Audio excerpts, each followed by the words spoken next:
ಕರ್ನಾಟಕದಲ್ಲಿ ಮುಂಗಾರು ಎಂಟ್ರಿ ಕೊಟ್ಟಿದ್ರೂ ಕೂಡ ಮುಂಗಾರು ಮಳೆ ಅಬ್ಬರಿಸ್ತಾ ಇಲ್ಲ. ಹಾವೇರಿ ಜಿಲ್ಲೆಯಲ್ಲಿ ಮಳೆ ಕೊರತೆ ಕಾಣಿಸಿಕೊಂಡಿದೆ. ಹಾವೇರಿ ಜಿಲ್ಲೆಯಲ್ಲಿ ಮಳೆ ಕೊರತೆ ಹಿನ್ನೆಲೆ 15 ದಿನಗಳಿಂದ ಮಳೆ ಇಲ್ಲದೆ ಅನ್ನದಾತರು ಕಂಗಾಲಾಗಿದ್ದಾರೆ. ಹಾವೇರಿ ಜಿಲ್ಲೆಯಲ್ಲಿ ಮೆಕ್ಕೆಜೋಳ, ಸೋಯಾಬೀನ್ ಸೇರಿ ಹಲವಾರು ಬೆಳೆಗಳನ್ನು ಈ ಭಾಗದಲ್ಲಿ ಬೆಳೀತಾರೆ. ಮಳೆ ಇಲ್ಲದೆ ಈ ಬೆಳೆಗಳಿಗೆ ಹಾನಿಯಾಗಿದೆ. ಹಾವೇರಿಯ ದೇವಗಿರಿ ಗ್ರಾಮದಲ್ಲಿ ಸಂಕಷ್ಟಕ್ಕೆ ಸಿಲುಕೊಂಡಿದ್ದಾರೆ ರೈತರು. ಬಿತ್ತನೆಗಾಗಿ ಸಾವಿರಾರು ರೂಪಾಯಿ ಖರ್ಚು ಮಾಡಿದ್ದಾರೆ ರೈತರು. ಆದರೆ ಬಿತ್ತನೆ ಮಾಡೋದಕ್ಕೆ ಖರ್ಚು ಮಾಡಿರುವ ಹಣ ವಾಪಸ್ ಬರುತ್ತಾ ಇಲ್ಲ ಅನ್ನುವಂಥ ಅನುಮಾನ. ಮಳೆ ಬರ್ತಾ ಇಲ್ಲ, ಬೆಳೆಗಳನ್ನ ಬಿತ್ತನೆ ಮಾಡಿದ್ದೀವಿ, ಆದರೆ ಆ ಬೆಳೆಯನ್ನ ಉಳಿಸ್ಕೊಳ್ಳೋದು ಹೇಗೆ ಅನ್ನುವಂಥದ್ದು ರೈತರ ಪ್ರಶ್ನೆ. ಮುಂಗಾರು ಎಂಟ್ರಿ ಕೊಟ್ಟಿದೆ ರಾಜ್ಯಕ್ಕೆ, ಆದರೆ ಮಳೆ ಯಾವ ಭಾಗದಲ್ಲೂ ಕೂಡ ಅಬ್ಬರಿಸ್ತಾ ಇಲ್ಲ, ಬರ್ತಾ ಇಲ್ಲ. ಹಾವೇರಿ ಜಿಲ್ಲೆಯಲ್ಲಿ ಮುಂಗಾರು ಮಳೆಯ ಅಭಾವದಿಂದ ಈಗಾಗಲೇ ಅನ್ನದಾತರು ಅಕ್ಷರಶಃ ಕಂಗಾಲಾಗುವಂಥ ಪರಿಸ್ಥಿತಿ ಬಂದಿರುವಂಥದ್ದು. ಈಗಾಗಲೇ ನಾನು ಹಾವೇರಿಯ ಹೊರವಲಯದಲ್ಲಿರ್ತಕ್ಕಂಥ ದೇವಗಿರಿ ಗ್ರಾಮದ ಬಳಿ ಇರತಕ್ಕಂಥ ಜಮೀನಲ್ಲಿದ್ದೇನೆ. ಮೆಕ್ಕೆಜೋಳವನ್ನು ಕಳೆದ 15 ದಿನಗಳಿಂದ ಬಿತ್ತನೆ ಮಾಡಲಾಗಿದೆ. ಅಂದರೆ ಒಂದು ಮುಂಗಾರು ಮಳೆ ಚೆನ್ನಾಗಿರೋ ಕಾರಣಕ್ಕಾಗಿ ರೈತರು ಬಿತ್ತನೆ ಕಾರ್ಯವನ್ನು ಮಾಡಿದರು. ಆದರೆ ಎಕರೆಗೆ 15ರಿಂದ 20 ಸಾವಿರ ರೂಪಾಯಿ ಖರ್ಚು ಮಾಡಿದಂತಹ ಮೆಕ್ಕೆಜೋಳದ ಬೆಳೆ ಕೆಲವು ಕಡೆ ಮೊಳಕೆ ಹೊಡೆದರೆ, ಕೆಲವು ಕಡೆ ಮೊಳಕೆ ಹೊಡೆದಂತಹ ಸಸಿ ಕೂಡ ಒಣಗುವಂತಹ ಹಂತವನ್ನು ಈಗ ತಲುಪಿರುವಂಥದ್ದು. ನಾನು ದೃಶ್ಯದಲ್ಲಿ ತೋರಿಸ್ತೀನಿ. ಈ ಪರಿಸ್ಥಿತಿ ಬಂದಿರುವಂಥದ್ದು ಕಳೆದ ಒಂದೇ ಒಂದು ಮಳೆ ಆಗಿರೋ ಕಾರಣಕ್ಕಾಗಿ ಮೆಕ್ಕೆಜೋಳ ಈ ರೀತಿಯಾಗಿ ಒಣಗಿ ನಿಂತಿರುವಂತಹ ದೃಶ್ಯ ಈಗ ಸಾಮಾನ್ಯವಾಗಿದೆ. ಹೀಗಾಗಿ ಮಳೆರಾಯ ಅವಕೃಪೆಯಿಂದ ಹೀಗಾಗಿ ಹಾವೇರಿ ಜಿಲ್ಲೆಯ ರೈತರು ಕೂಡ ಕೈ ಹೊತ್ಕೊಂಡು ಕುಳಿತುವಂತಹ ಪರಿಸ್ಥಿತಿ ನಿರ್ಮಾಣವಾಗಿದೆ. ನಾವು ದೃಶ್ಯದಲ್ಲಿ ನೋಡ್ಬೋದು, ಪ್ರತಿ ಎಕರೆಗೆ 15ರಿಂದ 20 ಸಾವಿರ ರೂಪಾಯಿ ಖರ್ಚು ಮಾಡಿ ಬಿತ್ತನೆ ಮಾಡಿದಂತಹ ರೈತರು ಈಗ ಮತ್ತೆ ಮಳೆ ಆದರೆ ಮತ್ತೆ ಇದನ್ನು ಮರು ಬಿತ್ತನೆ ಮಾಡುವಂತಹ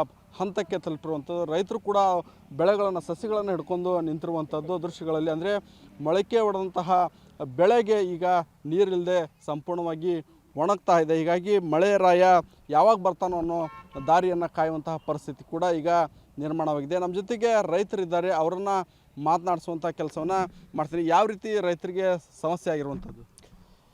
ಸರ್, ರೈತರ ಸಮಸ್ಯೆ ಅಷ್ಟಿಷ್ಟಲ್ಲ, ಹೇಳಾಕ್ತೀರ ಅಷ್ಟು ಸಮಸ್ಯೆ ಅದಾವೆ. ಈ ದೇಶದಾಗ ಪಾಪಿಗಿಡಿ ಯಾರು ಅದಾನಂದ್ರೆ ಪ್ರಪಂಚದಾಗ ಅದು ನಮ್ಮ ರೈತನಂತ ಹೇಳೋಂಥ ಪರಿಸ್ಥಿತಿ ನಿರ್ಮಾಣ ಆಗತೈತಿ. ಯಾಕಪ್ಪ ಅಂದೆ ಅಂದ್ರೆ ಪ್ರತಿ ಸಲನೂ ಬರೀ ಇದಾಗೈತೆ ನಮ್ಮದು. ಅತಿವೃಷ್ಟಿ, ಅನಾವೃಷ್ಟಿ, ಬರಗಾಲ, ಮಳೆ ಹೆಚ್ಚಿಗೆ ಆಗಿ ಒಂದು ನಮ್ನಿ ಕೆಡಿಸಿದ್ರೆ ಮಳೆ ಕಡಿಮೆ ಆಗಿ ಒಂದು ನಮ್ನಿ ಕೆಡಿಸ್ತೈತಿ. ಹೋದ ಸಲ ಮಳೆ ಹೆಚ್ಚಿಗೆ ಆಯ್ತು, ಒಂದು ಥರದಿಂದ ಕೆಡಿಸಿತ್ತು.